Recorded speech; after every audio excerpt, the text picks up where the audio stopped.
wo mo de report eba second of Riata yare acquire sabia my ben operation my mandate at the operation no and my HRS operation and my yere suba be catch say operation no say or better recover a bit take the next 3 months 3 months in a trip and after will come back and my so why is he preventing kwesi assistance no me nya sure say right now nobody turn do me nya sure say papa no yare say o meka so yare no say ente no yare ye ho asem bi nti I believe say bi asisi an ho ye nti e so oba on say na be kan say me say footballers no o mu no mu pira injury ba continue take ne pa no be 1 year ansa na ho ayeden ato no but apart from that ne de me ntiase achewu ache nti no won say me de me ya ne say ye papa no obi a me bu ni pa but de o ye ne de o ya man nipa bebre enya adwen bi afa na ho say wayi bibi nti na won pese obeba wo ma we mu because anti sa de a ade di na wo ma we simple be yi hu ano so aya simple fro be yi hu ano ye de asem to ntwa to so ye okwasi nti me fa na say ye twa asem na ato no so say wo wi aga na sika wo di ga na sika wo so say onye sa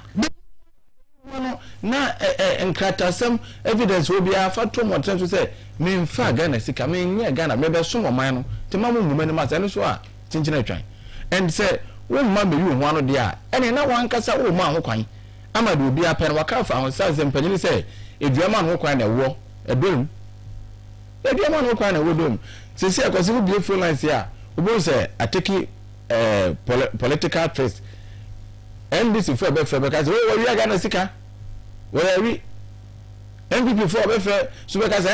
we are gonna sika ne ho edodo no yare enti which is ye mfa de eni ti say be ya obi nka sa asem no emfa ho say we are gonna sika na wadwa na akotena be chiri bra down na we performance na say the performance yes and moment yes we say anything basically there is this writer the executive secretary of Caucus for Mature Democrats at the Eba Mountain. So, the Massimo say, God is on the side of the righteous, and in Him all righteous Ghanaians trust. Also, God is on the side of the righteous. And in Him all righteous Ghanaians trust. So if this very heading from the right up now it is what say God is on the side of the righteous, and in Him all righteous Ghanaians trust. And it is true. Yeah. Sure. So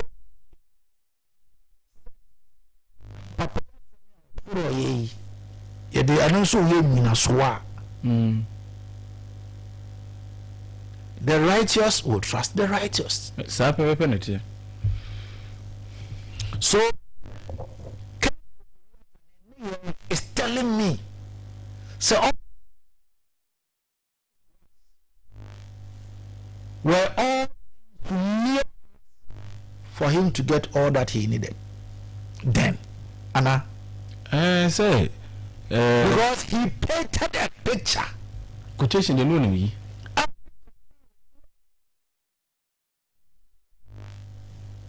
Quotation the but within him, there unrighteousness. One say, Diana Ba. Ile be mi ehunu dua ko ntin aban na ye ehuni an se ne Ghana fo bi ye ni tua dua na ba sai